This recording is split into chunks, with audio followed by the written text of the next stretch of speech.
Ido medo wach mana matin tu wach mar Faith.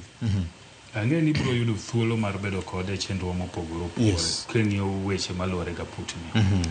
To achiel kuom gima bro wacho ni nyaka nocham muma mar bedo jalup jatenda putni.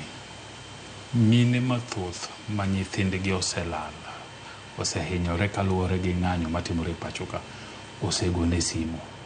To gimoro achiel ma giwacho ne en ni ang'eyo nikech in ng'ama ng'eyo ma ka go simbe to mako, ang'eyo ni nyathina abro yudo ratiro mare. Onge ok apar ni nitie ng'ata ng'ata e putno mayudo simbe ainago. To gimomiyo yudo simbe ainagi en nikech ratiro mosebedo komako mochung' ne ng'ata ng'ata ma polis oserocho ratiche. Polis nyaka kaone hatua. Emomiyo jogo gone gi simo. Ok apar ni gigone Makau Mutua simu, ok apar ni gigocho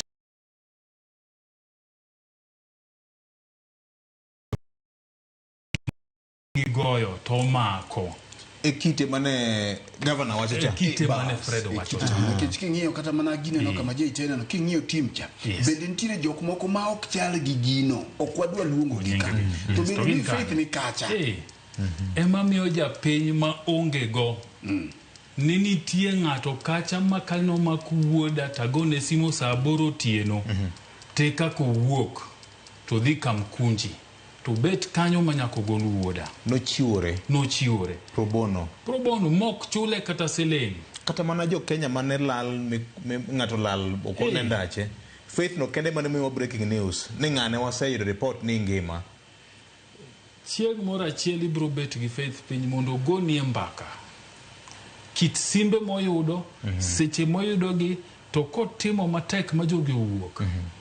Kit alam ma mine to gi wuone to gi mon lamone. Nikech timo motimo maber mar mondo ne jogi otimo ang'o. Emomiyo jogi bedo thuolo jiwe matek ni beda kanyo nikech ratiro misebedo kiluonwa cha. Emwang'eyo ni bro timonwa e panel ni wabro yudo ratiro. Bende monugo wacho ni wan ok wadwar kata pesa nikech pesa ok biduoko nyithiwa. Wan wadwa mna ng'eyo ni to joma nonego nyithiwa gi nonego gi nang'o, ang'o mane gilaro gi nyithiwa. Magi simbe moyudo sani. Ji mang'eny mathoth malich. To kendo ong'ama yot mako simu en kada kigocho ne timie ripodi no toluwo kendo yie gocho ni back. Nitie referrals mang'eny mase timone an awuon.